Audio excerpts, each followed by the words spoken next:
कहानी की शुरुआत होती है हिरुबैकजा नाम के एक सुंदर से गांव के साथ में, जहां पर कोसिम नाम के एक आदमी को नदी में एक कीमती हीरा मिल जाता है। जिसके बाद वो अपनी प्रेग्नेंट वाइफ लारस को नए घर में ले जाते हुए ये बता रहा था कि उन्हें अब दिक्कतों में रहने की कोई जरूरत नहीं है। वहीं दूसरी तरफ हम एक डॉर्मन नाम के शेमन को जंगल में देख पाते हैं, जिसको एल्बर्ट डोमिनिक नाम के किसी इंसान की कब्र मिलती है, जिसको देखकर वो काफी खुश होता है। जिसके बाद वो उस कब्र में से एक खोपड़ी निकाल कर अपने घर पर ले आता है, जो कि शायद से एल्बर्ट की ही होगी। अब उस खोपड़ी को एक बर्तन में रखकर एक मुर्गी को जान से मारने के बाद वो उसका खून उस खोपड़ी पर चढ़ा देता है। बेसिकली वो उस पर काला जादू कर रहा था। अब वो उस मुर्गी को दूसरे बर्तन में रखकर उसके ऊपर एक कपड़ा ढक देता है, और जब वो उस कपड़े को उठाकर उस बर्तन में हाथ डालता है तो उस बर्तन में से कुछ पैसे उसको मिलते हैं। लेकिन अगले ही पल वो सारे पैसे कागज में तब्दील हो जाते हैं, और तभी एल्बर्ट की खोपड़ी से यानी कि उसकी स्पिरिट उसके अंदर थी, और वो उससे ये कहती है कि अगर वो उसको एक जिंदगी दे देगा तो वो बदले में उसको बहुत सारा पैसा देगा। अब पैसों के लालच में आकर डॉर्मन भी उसको एक जिंदगी देने को तैयार हो जाता है। वहीं गांव के अंदर अब रात के ग्रहण की अनाउंसमेंट की जा रही थी, जिसके अंदर की बच्चों और लेडीज को घर पर रहने की नसीहत दी जाती है। लेकिन तभी हम प्रेग्नेंट लारस को देख पाते हैं, जो कि अपने चेकअप के लिए गांव की ही दाई माँ मिस अतीक के पास आई हुई थी। चेकअप के दौरान मिस अतीक उसको नसीहत दे रही होती है कि अगर अगली बार उसको किसी भी चीज की जरूरत हो तो यहाँ पर ना आए, बल्कि उसको ही घर पर बुला ले। अब इस बात पर लारस उनको जवाब देती है कि थोड़ी दूर चलने से उसे अपने लेबर के वक्त काफी मदद मिलेगी। जिसके बाद में वो वहाँ से अकेले ही घर की तरफ निकल पड़ती है, जबकि सबको बाहर निकलने के लिए मना करा गया था, स्पेशली लेडीज और बच्चों को। अब तभी हम कोसिम को देख पाते हैं, जो कि उस हीरे की वजह से गांव का एक बड़ा जमींदार बन गया था, और उधार ना देने की वजह से वो उजांग नाम के व्यक्ति को पिटवा रहा था।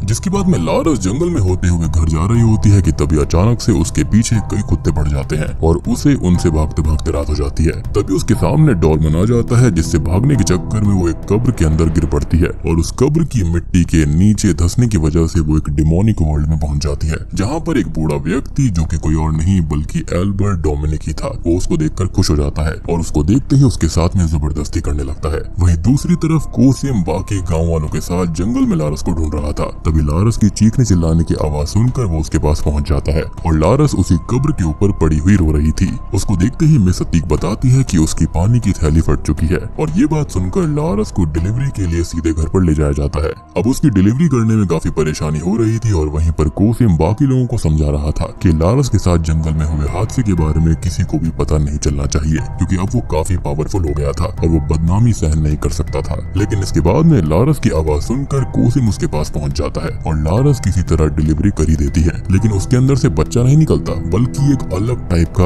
एग टाइप स्ट्रक्चर निकलता है। अम्मी सतीक उस एग को अपनी असिस्टेंट हेती को देती है, और उसे एक कपड़े से ढककर रखने को कहती है, क्योंकि ग्रहण के चलते उस पर चांद की रोशनी नहीं पड़नी चाहिए थी। जिसके बाद में हेती उसे कपड़े से ढककर तो रख देती है, लेकिन हवा चलते ही उस पर रखा हुआ कपड़ा उड़ जाता है, और उस डिमोनिक एग पर चांद की रोशनी पड़ जाती है, जिससे कि उसके अंदर का जो बच्चा होता है वो बाहर आ जाता है। और हेती जब उस बच्चे को देखती है तो वो ये पाती है कि इस मेल बच्चे की बॉडी पर बूढ़े आदमी का सर था, जो कि देखते ही हेती पर हमला करके उसको जान से मार देता है। मतलब कि उस खोपड़ी को अब एक लाइफ मिल गई थी, यानी कि एल्बर्ट की स्पिरिट अब यहाँ पर इस बच्चे के अंदर थी, और उसने डॉर्मन को पैसे भी देना शुरू कर दिया था, यानी कि डॉर्मन ने एक जिंदगी उसको दे दी। जिसके बाद में कोसिम लारस के कुछ पता चलने से पहले ही हेती की बॉडी को ठिकाने लगवा देता है, ताकि उसकी बदनामी ना हो और उसके बेटे के बारे में किसी को पता ना चले। जिसके बाद उसे अपना बच्चा जंगल के अंदर बिल्कुल नॉर्मल कंडीशन में पड़ा हुआ मिलता है, और वो बच्चे को तुरंत उठाकर लारस के पास ले जाता है, और वो दोनों मिलकर उसका नाम डीडी रख देते हैं।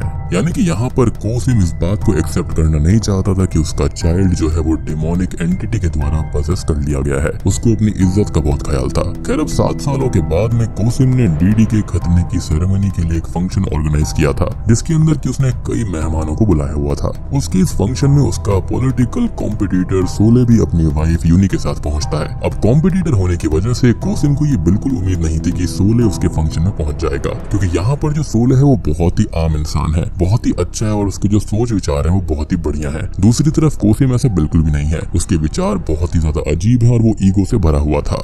सोले यहाँ पर ऊपर वाले को मना करता था, लेकिन कोसिम ऐसा बिल्कुल भी नहीं था। उसकी उम्मीद ऊपर वाले से बिल्कुल नहीं थी, लेकिन अब सोले उसको एक कॉम्पिटिटर की तरह ना देखकर उससे अच्छे रिलेशन बनाकर गाँव वालों का भला करना चाहता था। लेकिन ईगो से भरा हुआ कोसिम उसको ताना मारते हुए ये भी कहता है कि वो उस गाँव में बचपन से रह रहा है और सोले यहाँ पर खाली एक मेहमान है, तो यहाँ पर वो लीडर कभी नहीं बनेगा। खैर दूसरी तरफ डीडी को शाही तरीके से घर की तरफ लाया जा रहा था, जहाँ पर एक फोटोग्राफर लगातार उसकी फोटोज भी ले रहा होता है।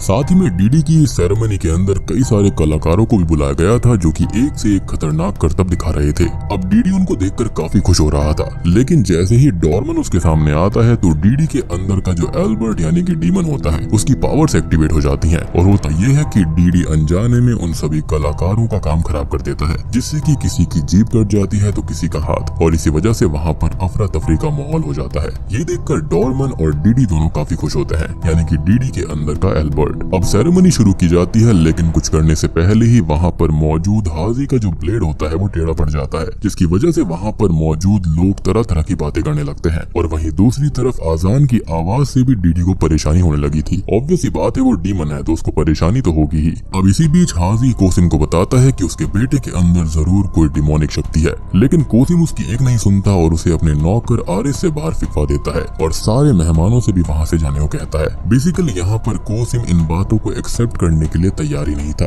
या फिर उसका ईगो इस बात को एक्सेप्ट करने नहीं दे रहा था। जिसके बाद फंक्शन में मौजूद मिस अतीक भी उसे डीडी के बारे में भी वार्न करती है, लेकिन कोसिम उसकी बातों पर भी ध्यान नहीं देता। खैर अब उसी रात जब वो फोटोग्राफर जिसने की फोटोज ली थी वो उनको डेवलप कर रहा होता है, तो उसको डीडी के सर की जगह एक ओल्ड मैन का डिमोनिक सर दिखाई देता है, जो कि एल्बर्ट का ही था। और यही चीज शुरुआत में हेती ने देखी थी।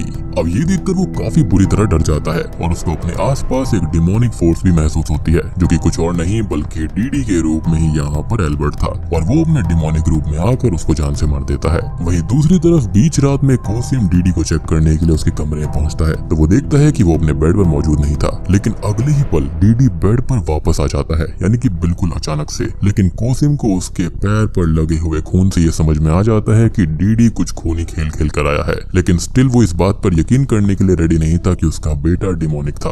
अब अगली सुबह कुछ बच्चे डीडी को डीमन चाइल्ड कहकर बुली कर रहे थे और साथ ही में उसके कपड़े भी उतारने वाले थे, लेकिन तभी रिनी नाम की एक लड़की लाठी लेकर आ जाती है और उन सभी बुली करने वाले बच्चों को भगा देती है। जिसके बाद वो डीडी के साथ नदी पार कर ही रही होती है कि तभी डीडी उससे पूछता है कि क्या उसकी जो सेरेमनी हो रही थी उसकी वजह से उसको कुछ अजीब नहीं लगता, जिस पर रिनी उसे जवाब देती है कि उसके दोस्त अहमद का भी अभी तक ये सेरेमनी यानी कि खतना नहीं हुआ है। इतने में ही वहाँ पर अहमद दोबारा आ जाता है और रिनी को नदी में गिरा देता है। वो थोड़ा बदमाश था। अब डीडी उसको नदी से तो निकाल लेता है, लेकिन इसी बीच उन दोनों के कपड़े बुरी तरह से भीग जाते हैं। अब दूसरी तरफ गांव के कुछ लोग डॉर्मन को बता रहे थे कि गांव के ऑफिशियल्स यानी कि सोले ने नॉर्थ साइड वाली रिचुअल साइट को बंद करवा दिया है, बेसिकली ब्लैक मैजिक वाली साइट को। तभी अचानक से ही डॉर्मन के सर में तेज दर्द शुरू हो जाता है और वो अपने घर में अंदर चला जाता है।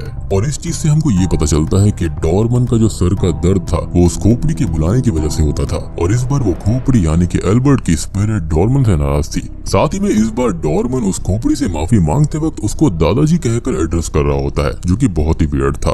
खैर दूसरी तरफ सोले अपने घर पर बैठकर उस्ताद यासा को ये बता रहा होता है कि रिचुअल साइट्स यानी कि ब्लैक मैजिक को बंद करने के बावजूद भी कुछ लोग वहाँ पर अभी भी प्रसाद चढ़ाना चाहते हैं, जिस पर यासा बताते हैं कि जब तक लोग जल्दी अमीर और पावरफुल होने के बारे में सोचते रहेंगे तब तक डॉर्मन जैसे पाखंडी का परचम लहराता रहेगा। जिसके बाद में भीगी हुई डीडी और रिनी वहाँ पर पहुँच जाते हैं, यानी कि रिनी किसी और की नहीं बल्कि यहाँ पर सोले की ही बेटी थी। जहाँ पर कपड़े बदलने के बाद में वो सब खाना खाने के लिए बैठ जाते हैं और खाना खाने से पहले यासा डीडी से प्रेयर करने को कहता है, लेकिन उसको खाना खाने से पहले की बेसिक प्रेयर्स नहीं पता थी, इसलिए वो वहाँ से बिना खाना खाए ही भाग जाता है। और हम जानते हैं कि यहाँ पर वो प्रेयर्स क्यों नहीं कर रहा था, क्योंकि उसके अंदर एक शैतान था। जिसके बाद में डीडी को नदी किनारे खड़ा हुआ अहमद दिखता है, जिसको वो नदी में धक्का मार कर वहाँ से भागता है और फिर उसके सामने अपने वही डिमोनिक फॉर्म में आ जाता है। अब डीडी की डिमोनिक फॉर्म देखकर अहमद वहाँ से भाग जाता है और वहीं दूसरी तरफ एक घोड़ा पागल होकर भागना शुरू कर देता है। ऑब्वियस ही बात है कि डीमन को देखा था उसने, और वो घोड़ा भागते हुए अहमद के ऊपर चढ़ जाता है, जिससे कि उसका एक पैर बुरी तरह कट जाता है। जिसके बाद डीडी घर पर आकर बैकयार्ड में साइकिल चलाने लगता है और तभी उसके घर पर यूनी रिनी के साथ पहुंच जाती है, जो कि वहाँ पर डीडी के कपड़े और कुछ खाना लेकर आई थी। अब लारस रिनी को डीडी के साथ खेलने के लिए उसके पास यानी कि बैकयार्ड की तरफ भेज देती है, जहाँ पर पहले तो रिनी को डीडी नहीं दिखता, लेकिन जब वो उसके सामने आता है तो उसके मुंह के अंदर खून दिखाई दे रहा था। लेकिन रिनी उसे ना देखते हुए डीडी के साथ खेलने लग जाती है। वहीं दूसरी तरफ यूनी लारस से नमाज पढ़ने के लिए चलने के बारे में पूछती है, लेकिन लारस नमाज पढ़ना नहीं जानती थी, इसलिए वो जाने से पहले थोड़ा हिचकिचा रही थी। और ऐसा इसलिए था क्योंकि इनकी फैमिली रिलीजियस नहीं थी। लेकिन यूनी, जो कि उसकी हर तरफ से मदद करने को तैयार थी, उसे नमाज पढ़ने के लिए मना लेती है। अब डीडी रिनी को साइकिल चलाना सिखा रहा होता है और वो साइकिल चलाते वक्त रिनी को कुएं में गिरने से ही बचा लेता है और हमेशा उसकी प्रोटेक्शन करने का वादा भी कर लेता है। अब तभी लारस भी नमाज पढ़ने के लिए तैयार होकर आ जाती है। तभी उसी वक्त वहाँ पर कोसिम आ जाता है, जो कि अहमद के माँ बाप को पैसे खिलाकर चुप कराने की बात कर रहा था। अब लारस उससे पूरी बात पूछती है तो वो ये बताता है कि उनके घोड़े ने पागल होकर अहमद के पैर को कुचल दिया। और ये सुनकर लारस सीधे अहमद के घर जाने के बारे में पूछती है। साथ ही में यूनी भी उसके साथ जाने को तैयार थी, लेकिन कोसिम उसकी कॉम्पिटिटर यानी कि सोले की वाइफ यूनी को देखकर बहुत ही ज्यादा अजीब फील करता है और वो उसे काफी रूडली बात करता है। जिसके बाद में लारस यूनी के साथ अहमद के घर पर पहुंच जाती है, जहां पर अहमद नींद में बार बार डीडी के डीमन में चेंज होने के बारे में चिल्ला रहा था। दूसरी तरफ कोसिम को जानवरों के बाड़े में से एक बकरी की लाश मिलती है, जिसको देखकर वो समझ जाता है कि ये उसके बेटे डीडी का ही काम है। और आपको याद भी होगा कि उसके मुंह में खून लगा हुआ था, तो उसने बकरी का खून पिया था। जिसके बाद रात को लारस डीडी से अहमद के हादसे के बारे में पूछती है, क्योंकि अहमद बार बार डीडी का ही नाम ले रहा था, लेकिन डीडी यहाँ पर अपनी माँ को कुछ नहीं बताता। जिसके बाद में कोसिम का नौकर आरिस को ये बताता है कि दूसन केलर के लोग तो इलेक्शन में उसको सपोर्ट दिखा रहे हैं, लेकिन दूसन वेतन पैसे लेने के बावजूद भी सोले को ही सपोर्ट कर रहे थे। तभी वहाँ पर अचानक से ही डॉर्मन पहुंच जाता है, जो कि कोसिम के जीतने मदद करने की बात कह रहा था। लेकिन कोसिम डॉर्मन के इस ऑफर को मना कर देता है, क्योंकि वो अपने तरीकों से ही इलेक्शन जीतना चाहता था। बेसिकली यहाँ पर डॉर्मन ब्लैक मैजिक की बात कर रहा था और यहाँ पर वो अपना फायदा देख रहा था, न कि कोसिम का, क्योंकि ऑब्वियस ही बात है कि सोले यहाँ पर ब्लैक मैजिक वाली साइट्स को बंद करवा रहा था, जो कि डॉर्मन के लिए बहुत ही बुरी बात थी। और डॉर्मन यहाँ पर चाहता था कि कोसिम जैसा ही इंसान इस गांव का लीडर बने, क्योंकि वो यहाँ पर बिल्कुल भी रिलीजियस नहीं था। और ऑब्वियस ही बात है, जैसा लीडर होगा वैसे ही तो लोग होंगे।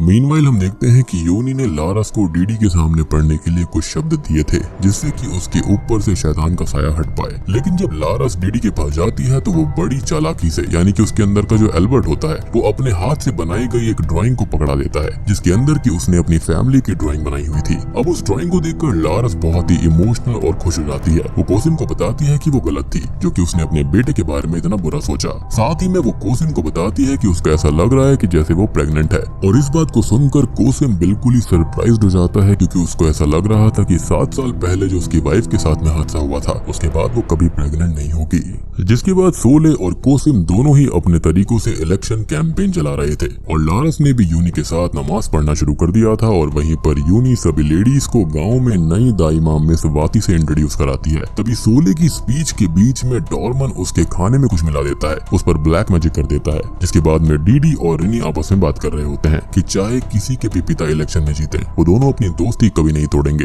तभी वहाँ पर आया हुआ अहमद डीडी की शक्ल देखते ही वहाँ से भाग जाता है। साथ ही में रिनी डीडी को उसकी माँ के प्रेग्नेंट होने के बारे में बता देती है। और ये बात सुनकर डीडी सीधे अपनी मॉम लारस के पास पहुँच जाता है और उसे जाकर गले लगा लेता है। लेकिन कहीं ना कहीं यहाँ पर डीडी के अंदर का जो एल्बर्ट होता है, जो डीमन होता है, वो नहीं चाहता था कि यहाँ पर उसका दूसरा बच्चा पैदा हो। वहीं दूसरी तरफ सोले अपनी फैमिली के साथ डिनर शुरू करने ही वाला होता है कि तभी उसे उस्ताद यासा रोक लेते हैं। वो समझ गए थे कि इसके अंदर काला जादू किया गया है। वो कुछ शब्द पढ़ते हैं, जिसके बाद होता यह है कि उसके अंदर के डीमंस कीड़ों के रूप में बाहर निकल आते हैं। साथ ही में दूसरी तरफ डॉर्मन को भी कीड़ों की उल्टियां होने लगती हैं, मतलब कि डॉर्मन का काला जादू उल्टा पड़ गया था। जिसके बाद यासा सोले को सावधान रहने को कहता है।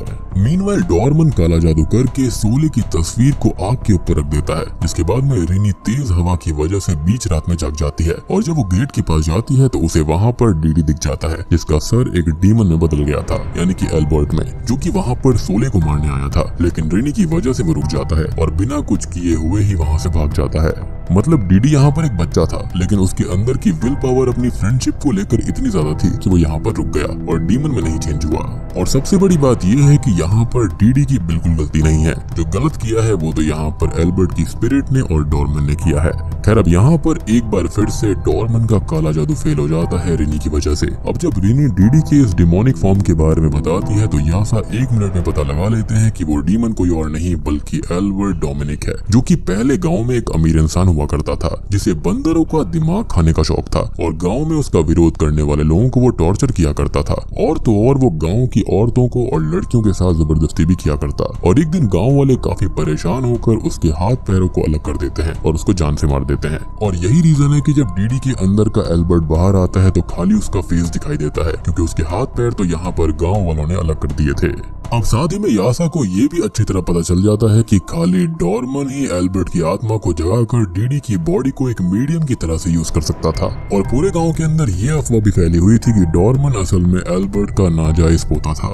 और सबसे बड़ी बात कि यासा और डॉर्मन एक ही टीचर से पढ़े हुए थे, लेकिन डॉर्मन अपनी तालीम को गलत कामों में इस्तेमाल कर रहा था, यानी कि ब्लैक मैजिक में। दूसरी तरफ यासा यहाँ पर अच्छे काम किया करता था और वो इस गाँव के अंदर खाली स्टूडेंट्स को पढ़ाने नहीं बल्कि डॉर्मन को रोकने आया था। अब इसके बाद में डीडी घर आकर लारस को बताता है कि वो होने वाले बेबी को प्रोटेक्ट करने के लिए स्कूल नहीं गया, क्योंकि अगर किसी को पता चल गया तो वो आने वाले बच्चे के लिए खतरनाक होगा। जिसका सिंपल सा रीजन है कि डीडी जानता था कि उसके अंदर का एल्बर्ट इस बच्चे को इस दुनिया में नहीं आने देना चाहता और यहाँ पर वो काफी ज्यादा डरा हुआ था। वहीं दूसरी तरफ आरिस यानी कि कोसिम का नौकर उसको बताता है कि वेदान एरिया के लोग भी उन्हें वोट दे देंगे अगर वो उन्हें कुछ और पैसे खिला दे तो। अब ये बात सुनकर कोसिम काफी खुश होता है और उन्हें और ज्यादा पैसे बांटने की परमिशन दे देता है। खैर, हम देखते हैं कि डीडी साइकिल चलाते हुए कुएं में गिर पड़ता है, लेकिन जब लारस उसको बचाने जाती है तो वो डीमन यानी कि एल्बर्ट की फॉर्म में आकर उल्टा लारस को ही कुएं में गिरा देता है, क्योंकि ऑब्वियस ही बात है एल्बर्ट नहीं चाहता था कि यहाँ पर उसका भाई या फिर बहन पैदा हो। अब कुएं में गिरने के बाद में लारस प्रेयर करने लगती है, जिससे डीडी परेशान होकर चिल्लाना शुरू कर देता है और उसके चिल्लाने की आवाज सुनकर कोसिम बाहर आकर कुएं में कूदकर लारस को बचा लेता है। जिसके बाद में यूनी बेहोश पड़ी लारस को चेक करके बताती है कि वो और उसका बच्चा एकदम सुरक्षित है। लेकिन वहीं पर होश आने पर लारस ये बताती है कि डीडी ने उसको कुएं में धक्का दे दिया था। जिसके बाद में आरिस में सदीक के पास पैसे लेकर पहुंच गया था। अब पैसे देने के बाद में वो उनको बताता है कि कोसिम ने उन्हें अपने घर पर भी बुलाया है। जिसके बाद वो उनको अपने साथ लेकर कोसिम के घर की तरफ निकल पड़ता है, लेकिन रास्ते में ही डीडी के अंदर का जो एल्बर्ट होता है वो उस पर हमला करके उसे जान से मार देता है और दाई माँ भी वहाँ से भागकर एक टॉयलेट में छिप जाती हैं, जहाँ पर भी डीडी आकर उसके पेट में छेद करके उसे जान से मार देता है, जो कि काफी ब्रूटल किल था। अब दूसरी तरफ कोसिम डीडी को ढूंढने के लिए अपने आदमियों को भेज देता है। वो जानता था कि अब पूरा का पूरा मैटर उसके हाथों से निकलता जा रहा था और उसको अपने बेटे को रोकना होगा। वहीं दूसरी तरफ डॉर्मन भी बंदर का दिमाग खाकर दोबारा सोले पर काला जादू कर रहा था और हम जानते हैं कि ये सब उसके दादाजी ही किया करते थे, जिससे कि सोले जो होता है वो यूनी को कोसिम के घर से लेने जाने के लिए रिनी को घर पर अकेला छोड़कर चला जाता है। लेकिन जैसे ही वो घर के बाहर निकलता है वैसे ही उसके सामने डीडी आ जाता है, जो कि पहले तो उनसे मदद मांग रहा था, लेकिन बाद में वो एल्बर्ट में चेंज होकर उन पर ही हमला कर देता है। लेकिन तभी रिनी घर के बाहर आकर डीडी को रोक लेती है और ऑब्वियसली हम जानते हैं कि डीडी अपनी फ्रेंड को नुकसान नहीं पहुंचाएगा, क्योंकि उसने उससे प्रॉमिस किया था। दूसरी तरफ यासा भी डॉर्मन के पास पहुंच जाता है, जहाँ पर उन दोनों के बीच में हाथापाई हो जाती है और यासा यहाँ पर डॉर्मन को हरा देता है। यानी कि ब्लैक मैजिक कितना भी बड़ा क्यों ना हो जाए, लेकिन वो ऊपर वाले के सामने नहीं टिक सकता। फिर इसके बाद में सभी लोग कोसिम के घर पर पहुंच जाते हैं और यासा डीडी के साथ एग्जॉर्सिज्म शुरू करता है, क्योंकि यही एक तरीका था उसके अंदर से एल्बर्ट को निकालने का। अब एग्जॉर्सिज्म के दौरान डीडी डिमोनिक फॉर्म में आकर दीवार तक पर चढ़ जाता है, लेकिन किसी तरह उसके अंदर से एल्बर्ट की आत्मा को बाहर निकाल लिया जाता है और शायद से यहाँ पर फिलहाल के लिए सब कुछ ठीक हो जाता है। और तभी हम दूसरी तरफ ये देख पाते हैं कि हारे हुए डॉर्मन को उसके दादाजी की स्पिरिट यानी कि एल्बर्ट की स्पिरिट अपने ही कब्र में गिरा लेती है। अब कोसिम भी सोले से बीती बातों के लिए माफी मांगता है और वो सोले को ही गांव का लीडर अनाउंस कर देता है। इवन दो यहाँ पर वोट्स के बेसिस पर कोसिम ही जीता था, लेकिन वो चाहता था कि सोले ही गांव को अब लीड करे। जिसके बाद में डीडी बिल्कुल ठीक हो जाता है और उसको कोई भी दिक्कत नहीं होती। खैर, अब इसके बाद में लारस के दूसरे बच्चे की डिलीवरी हमें दिखाई जाती है, लेकिन डिलीवरी के बाद में लारस एक डीमन में बदल जाती है और उसने डिलीवरी वाली दाई को भी मार दिया था। साथ ही में वो कोसिम के किसी डील के बारे में बात कर रही थी और आपको याद होगा कि शुरुआत में यहाँ पर कोसिम को एक हीरा मिला था, तो मेरे ख्याल से उसने शायद से या तो यहाँ पर एल्बर्ट की स्पिरिट के साथ में या फिर किसी और के साथ में उसने डील करी थी, यानी कि किसी और डीमन के साथ में, जिसका भुगतान उसको अब करना पड़ेगा। और वो यहाँ पर कोसिम को दो ऑप्शन देता है या फिर देती है। इस डीमन का ये कहना था कि या तो उसे डीडी का